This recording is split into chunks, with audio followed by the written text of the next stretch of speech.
Pemirsa Intens Investigasi. Perseteruan Baim Wong dan Paula Verhoeven usai bercerai kini semakin memanas. Pasalnya, usai mengajukan banding ke Pengadilan Agama Jakarta Selatan karena adanya penerapan hukum yang dianggap tidak tepat oleh majelis hakim. Paula pada Rabu kemarin tampak menyambangi Komnas Perempuan untuk melaporkan dugaan diskriminasi, KDRT, hingga kekerasan seksual. Mengingat lagi-lagi, Paula yang memilih membawa kasus perceraiannya dengan Baim ini ke banyak lembaga hukum, dari Komisi Yudisial, Bawas MA, Dewan Pers hingga Komnas Perempuan. Lantas seperti apa Irjen Polisi Ricky Sitohang yang menyuarakan pandangannya? Benarkah langkah Paula mengadu ke Komnas Perempuan adalah sah dan juga dilindungi hukum? Apalagi jika ia merasa tidak mendapatkan keadilan sebagai perempuan.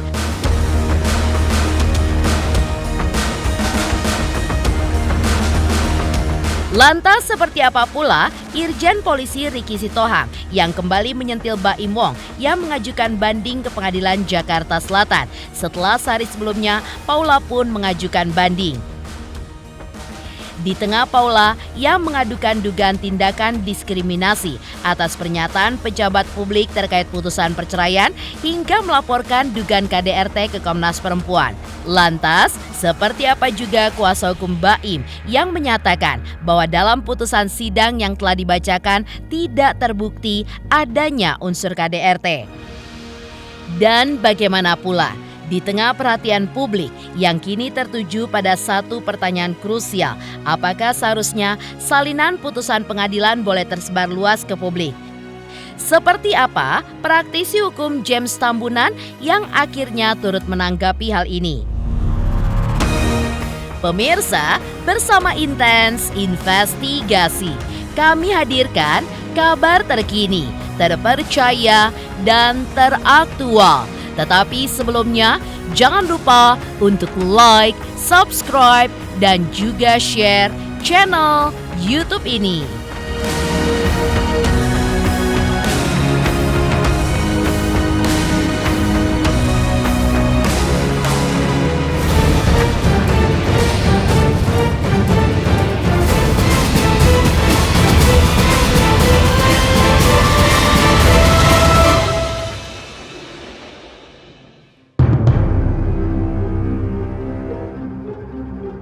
Setelah Paula Verhoeven melaporkan dugaan diskriminasi, KDRT, hingga kekerasan seksual ke Komnas Perempuan pada Rabu 30 April 2025 kemarin, respon dari berbagai pihak pun terus berdatangan. Kali ini, giliran Irjen Polisi Ricky Sitohang yang menyuarakan pandangannya. Menurut Irjen Polisi Ricky, langkah Paula mengadu ke Komnas Perempuan adalah sah dan juga dilindungi hukum. Apalagi jika ia merasa tidak mendapatkan keadilan sebagai perempuan. Dan jika yang dilaporkan adalah dugaan kejahatan seksual, maka Komnas Perempuan punya peran aktif untuk mengawal dan juga memastikan penanganan kasus Paula ini pun berjalan sebagaimana mestinya. Namun, Ricky pun juga menegaskan bahwa kasus yang menyeret nama Baim ini pun harus ditelaah secara cermat dan juga objektif. Menurutnya, penting untuk menggali dan menelaah apakah ada substansi hukum pidana yang benar-benar terjadi. Lebih lanjut, ia pun juga menyoroti soal pernyataan pejabat publik, yaitu juru bicara Pengadilan Agama Jakarta Selatan yang menyampaikan informasi ke publik. Menurut Irjen Pol Ricky, seharusnya yang disampaikan adalah amar putusan hasil sidang dan bukan opini pribadi yang justru bisa memicu publik. Kalau melaporkan tuh ke Komnas itu sah-sah saja, karena merasa tidak ada keadilan bagi dirinya. Itu satu dulu ya. Dikatakan dia mengalami kekerasan seksual, ya KDRT lah ya, katakan kekerasan ataupun kejahatan ekonomi dan lain sebagainya. Satu, kenapa baru sekarang dimunculkan? Yang kedua, substansinya ini kan sebenarnya sensitif dan critical point-nya sebenarnya sangat mendasar kalau pada saat di agenda persidangan diungkapkan. Kenapa tidak dilakukan untuk mengcounter apa yang dilaporkan oleh Baim, sehingga ada keseimbangan di dalam memutuskan nantinya. Ini juga perlu penelaahan ya. Yang saya katakan tadi, kenapa dilakukan di belakang? Kalau memang ini kamu lakukan, kejahatan seksual ini laporkannya secara pidana. Inilah peran aktif nanti Komnas Perempuan untuk melakukan ini. Atau bisa melakukan secara langsung. Kan gitu. Jadi hal ini perlu diuji kebenarannya. Kalau yang masalah Baim ini, itu perlu betul-betul diteliti, ditelaah secara cermat. Sehingga bisa mengangkat ke permukaan substansi-substansi pidana yang diduga dilakukan oleh Baim. Kemudian masalah pejabat publik mempublikasikan suatu peristiwa yang sudah divonis oleh hakim, ini juga tidak benar. Harusnya pejabat publik itu juru bicara itu menyampaikan apa yang menjadi amar putusan itu saja, hasil sidang. Tidak mengorek, tidak mengoncei substansi yang paling mendasar tentang masalah itu. Karena itu bukan kewenangan dia, wajar saja dilaporkan. Tapi bukan kejahatan publik, itu penyalahgunaan wewenang dia sebagai juru bicara disalahgunakan untuk kepentingan apa, itu yang perlu didalami. Dalam lanjutan respon atas laporan Paula ke Komnas Perempuan, Irjen Pol Ricky Sitohang kembali menegaskan akan pentingnya pembuktian yang mendalam dan juga ilmiah dalam kasus dugaan kekerasan rumah tangga, termasuk pula kekerasan seksual. Menurutnya, tudingan kekerasan seksual harus dibuktikan melalui uji laboratorium, sementara kekerasan fisik pun harus disertai bukti visum yang menunjukkan bekas luka secara nyata, yang mana semua itu pun harus diselidiki dan juga dianalisa secara objektif dan bukan hanya asumsi. Namun, Irjen Pol Ricky Sitohang juga menyayangkan mengapa dugaan tersebut baru diungkap oleh pihak Paula setelah persidangan selesai, bukan saat proses hukum masih berjalan. Lantaran, jika memang benar adanya KDRT dalam rumah tangganya, seharusnya disampaikan Paula sejak awal di persidangan untuk mengcounter keterangan dari pihak Baim.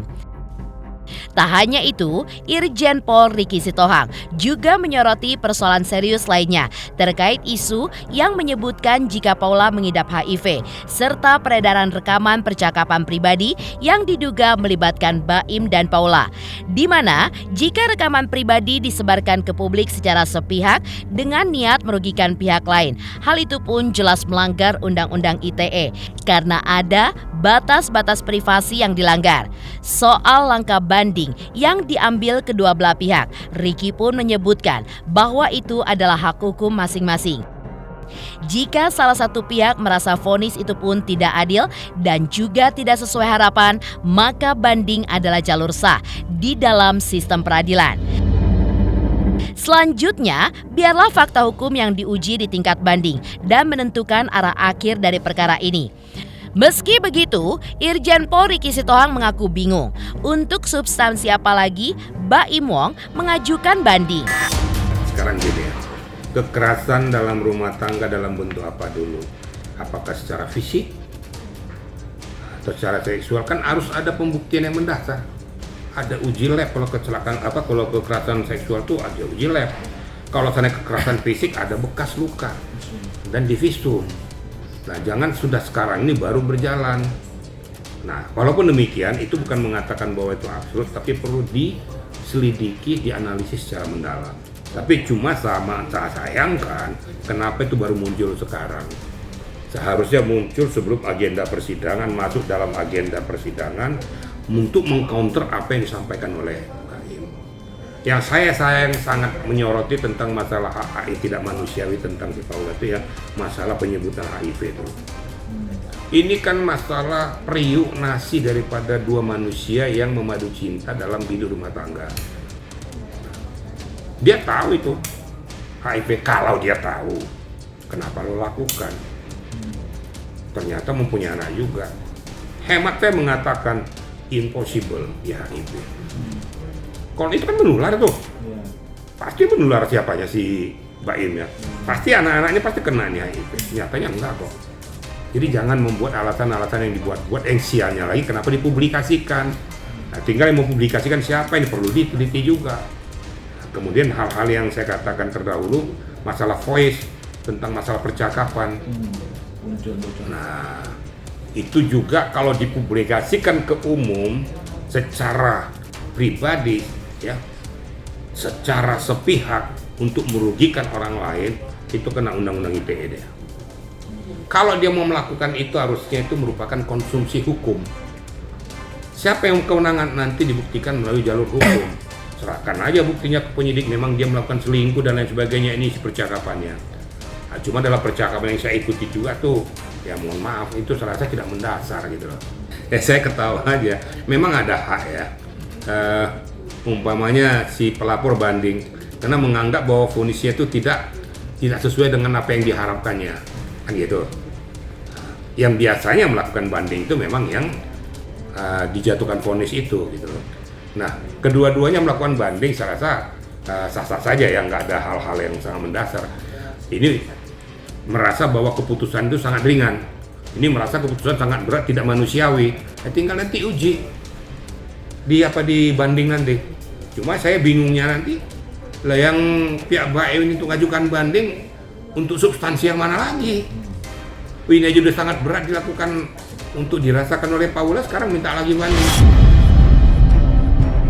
Di tengah Paula yang mengadukan dugaan tindakan diskriminasi atas pernyataan pejabat publik terkait putusan perceraian hingga melaporkan dugaan KDRT ke Komnas Perempuan. Lantas seperti apa juga kuasa hukum BAIM yang menyatakan bahwa dalam putusan sidang yang telah dibacakan tidak terbukti adanya unsur KDRT. Sudah dipertimbangkan, tidak terbukti. Di sini pertimbangannya pada halaman 113. Tergugat rekonvensi pernah menggerakkan kepala secara cepat dan itu meninggalkan video CCTV tersebut tidak dapat sepenuhnya menjadi bukti kekerasan dalam rumah tangga secara fisik yang menimbulkan akibat trauma fisik atau kekerasan psikologis sebagaimana yang dimaksud dalam undang-undang dan seterusnya. Demikian juga tidak ada bukti trauma psikis sebagai akibat dari kekerasan verbal.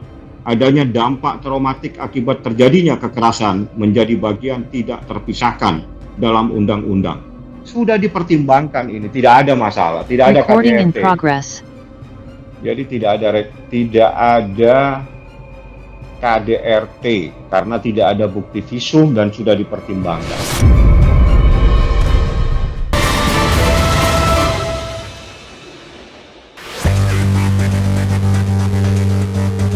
Kuasa hukum BAIM Wong, Fahmi Bahmid pun tidak tinggal diam.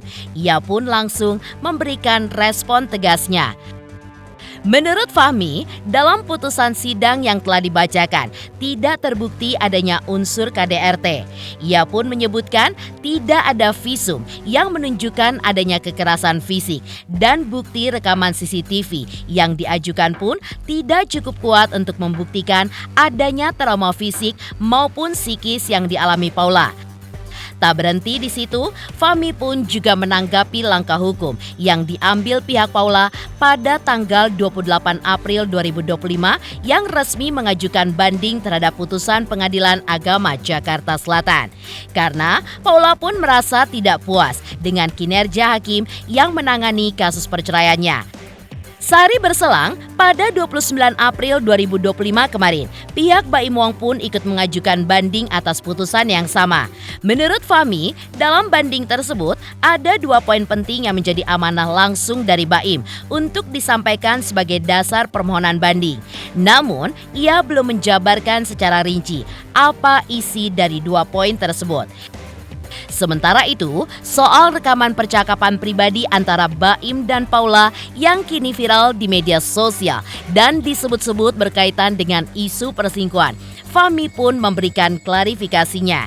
Ia pun menegaskan bahwa rekaman tersebut adalah bagian dari alat bukti yang sah dalam persidangan, berisi percakapan seorang suami yang mempertanyakan komunikasi istrinya dengan pria lain yang bukan muhrim.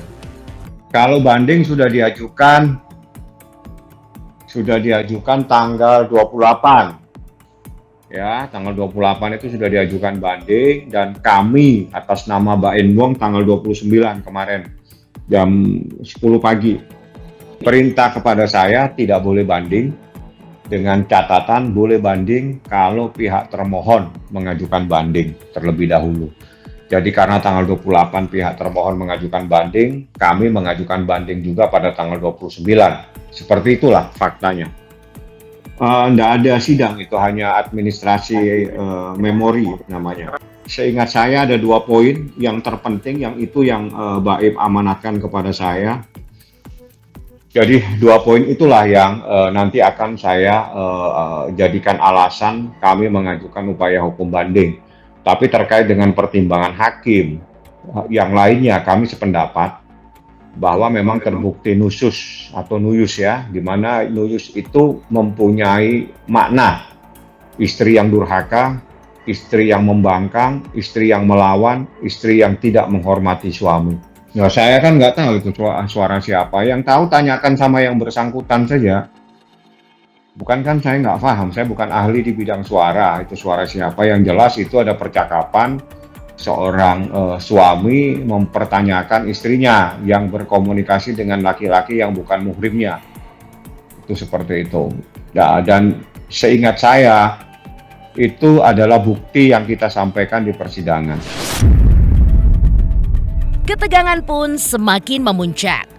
Di tengah langkah Paula Verhoeven yang mendatangi Komnas Perempuan untuk melaporkan dugaan diskriminasi dan KDRT, kuasa hukum Baim Wong, Fahmi Bahmid, rupanya juga melayangkan peringatan keras. Ya, secara tegas, Fahmi pun mengultimatum Komnas Perempuan agar berhati-hati dalam mengambil sikap atas perkara yang masih bergulir di pengadilan. Ia pun menegaskan Komnas Perempuan tidak seharusnya ikut campur ataupun menilai pertimbangan hukum yang telah dilakukan oleh majelis hakim.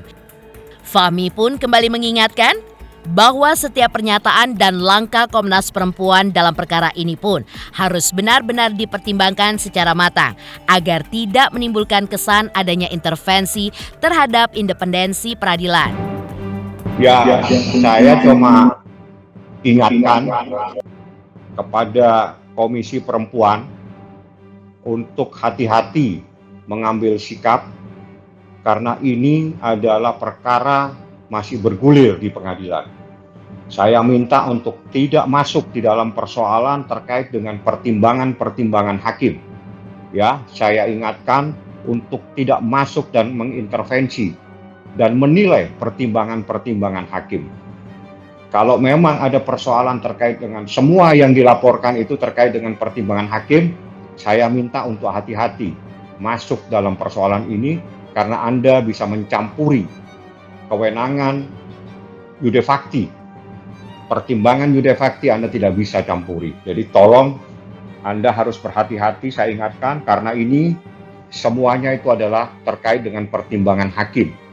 Kalau pertimbangan hakim keberatan, upaya hukumnya banding, bukan mengadu ke sana kemari. Karena bagi saya, Komnas Perempuan tidak boleh mencampuri proses yang saat ini sedang berjalan. Tidak boleh, titik. Saya ingatkan, hati-hati. Jangan Anda masuk pada perkara yang saat ini sedang bergulir. Karena yang terkait dengan persoalan itu adalah pertimbangan hakim. Kalau pertimbangan hakim, tidak ada yang mempunyai kewenangan kecuali hakim yang lebih tinggi tingkatannya. Lembaga lain, institusi lain, tolong hormati lembaga pengadilan yang telah memutus dalam perkara ini. Di tengah perhatian publik yang kini tertuju pada satu pertanyaan krusial, apakah seharusnya salinan putusan pengadilan boleh tersebar luas ke publik? Seperti apa praktisi hukum James Tambunan yang akhirnya menanggapi hal tersebut?